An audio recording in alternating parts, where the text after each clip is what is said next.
Hello students, today we are going to study a very important topic of grammar, that is non-finites.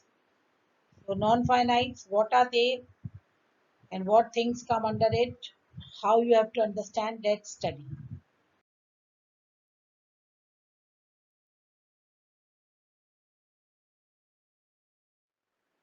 Non-finite verbs. Already in my video of verbs, I have told you about the two types, finite verbs and non-finite verbs.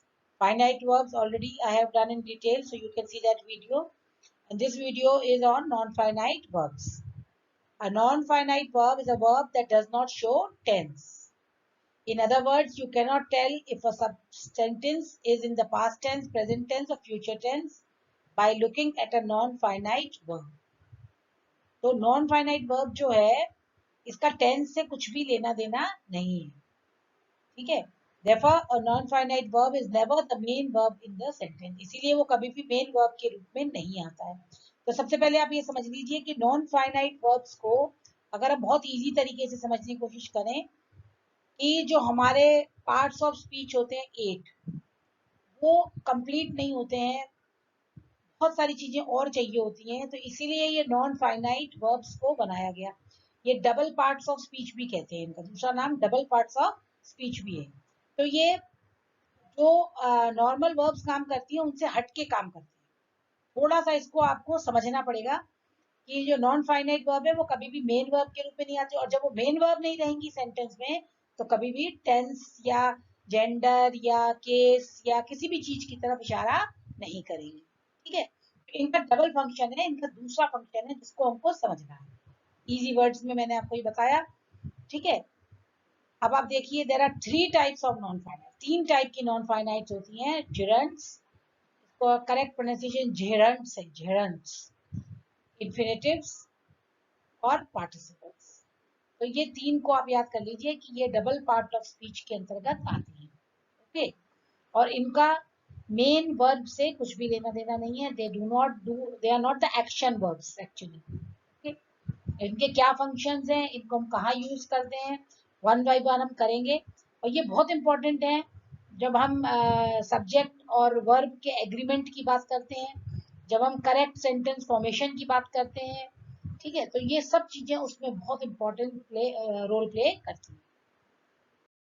तो सबसे पहले non finite verb function as noun, adjective और adverb. जैसे मैंने आपको पहले ही बताया कि ये पार्ट्स ऑफ स्पीच जो हमारे होते हैं उनसे पूरा नहीं पड़ता, इसलिए इनको ये डबल पार्ट ऑफ स्पीच के नाम से जाने जाते हैं. तो ये नाउन का काम भी करते हैं, एडजेक्टिव का काम भी करते हैं और एडवर्ब्स का काम भी करते हैं. या ये मेन वर्ब के संग कंबाइन होकर टेंस में भी हेल्प कर सकते हैं, लेकिन अकेले नहीं. किसके साथ? फाइनाइट वर्ब के संग जुड़कर. कैसे?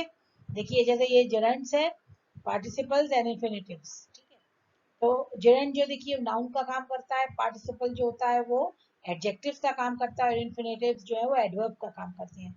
ऐसे कहने से आपको समझ में नहीं आएगा, इसीलिए आज का टॉपिक मेरा केवल जेरेंट्स के ऊपर है, ठीक है. आज हम पूरा अपना अटेंशन जेरेंट्स पे लगाएंगे. एक बार इनके बारे में थोड़ा थोड़ा डिटेल जान लेते हैं कि इनका स्ट्रक्चर बेसिक कैसा है. देखिए, आप सबसे पहले आप देखिए कि जो इन्फिनेटिव है ये इसमें हमेशा टू लगता है, ज्यादातर ये टू के संग आता है. ये बेयर इन्फिनेटिव्स भी होते हैं, उसको जब हम इन्फिनेटिव आपको पढ़ाएंगे तब बताएंगे. और पार्टिसिपल जो आईएनजी एंडिंग के संग होते हैं, ईडी डी टी एन. तो इन्फिनेटिव और पार्टिसिपल का केवल आप इतना समझ लीजिए कि ये ज्यादातर टू के संग इन्फिनेटिव आता है. जैसे he wants to play, okay, he wants a game to play, he begged to play. तो यह नाउन का काम कर रहा है या एडजेक्टिव का काम कर रहा है, एडवर्ब का काम कर रहा है. पार्टिसिपल्स में एडजेक्टिव, आईएनजी जब भी है, he was the playing reserved, adjective. We watched Lee playing rugby, adjective. He is playing badly, verb tense. तो जब मैं ये दोनों टॉपिक लूंगी डिटेल में तब इसके बारे में आपको बहुत अच्छे से पता लगेगा, अभी कंफ्यूज होने की जरूरत नहीं है. सबसे पहले हम आज जेरंड लेते हैं. जेरंड क्या है? आईएनजी एंडिंग होता है और ये नाउन का काम करता है. ली लाइक्स प्लेइंग रग्बी, नाउन, ठीक है. अब हम आज जेरंड को लेते हैं. अब सबसे पहले आप अपने नोट्स बना लीजिए, अपनी लैंग्वेज में लिखिए ताकि आपको समझ में आए. ये जो टॉपिक्स हैं ये आपको कॉम्पिटिशन्स में एसएससी लेवल पर, और जब आप इंग्लिश के एग्जाम्स या जनरल कोई भी एग्जाम देते हैं जहाँ इंग्लिश कंपलसरी है एग्जाम्स में, वहाँ ये सब चीजें बहुत इंपॉर्टेंट रोल प्ले करेंगी। इसको आप अच्छे से समझ लीजिए, ये लाइफ लॉन्ग काम आने वाली चीजें हैं। A gerund is a noun formed from a verb. ये एक verb से ही बनता है, ठीक है। अब सारे gerund किससे end होते हैं? ing। किससे end होते हैं? ing। And thinking what nobody has taught, और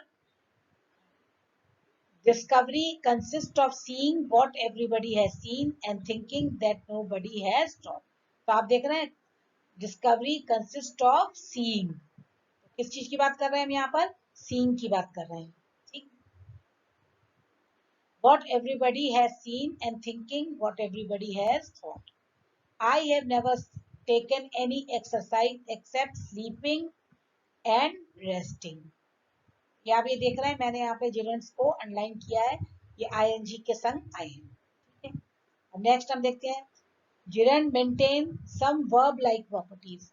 ये verb जैसी इसकी प्रॉपर्टीज होती हैं। they can take object and be modified by adverbs। तो gerund जो होते हैं वो अपने पीछे ऑब्जेक्ट भी लेते हैं, ठीक है।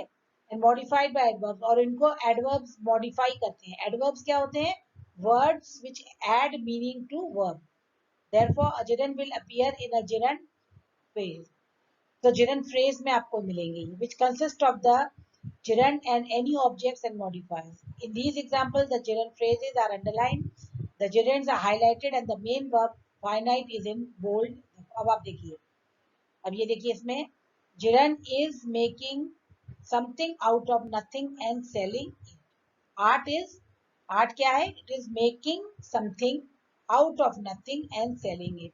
तो ये पूरा आप ये जो देख रहे हैं अंडरलाइन है, ये पोर्शन पूरा एक gerund फ्रेज है। क्यों? क्योंकि देख रहे हैं आप इसमें gerund जो है मेकिंग है ना, it and it is modified by adverb, और इसके पीछे एक एडवर्ब लगे हुए something out of nothing and selling it. And लगाए तो यानी कि ये कंपाउंड हो गया, मेकिंग एंड सेलिंग, ठीक।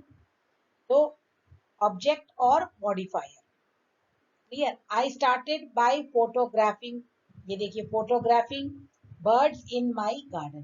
फोटोग्राफिंग हमारा मेन gerund है, और बर्ड्स इन माय गार्डन क्या फोटोग्राफ कर रहा है? Birds in my garden. तो ये उसको क्वालिफाई कर रहा है, ठीक है।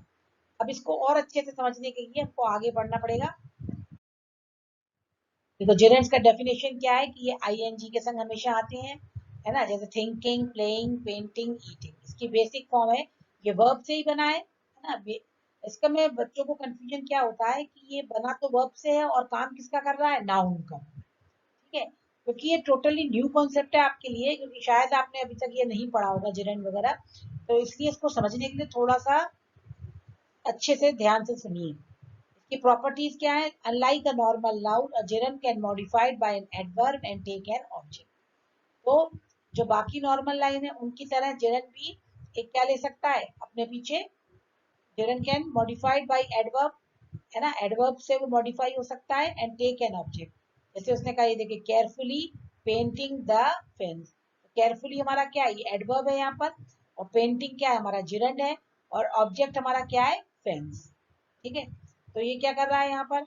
gerund जो है ये हमारे नाउन का काम कर रहा है, केयरफुली पेंटिंग द फेंस, यानी पेंटिंग करना, कोई चीज को करना।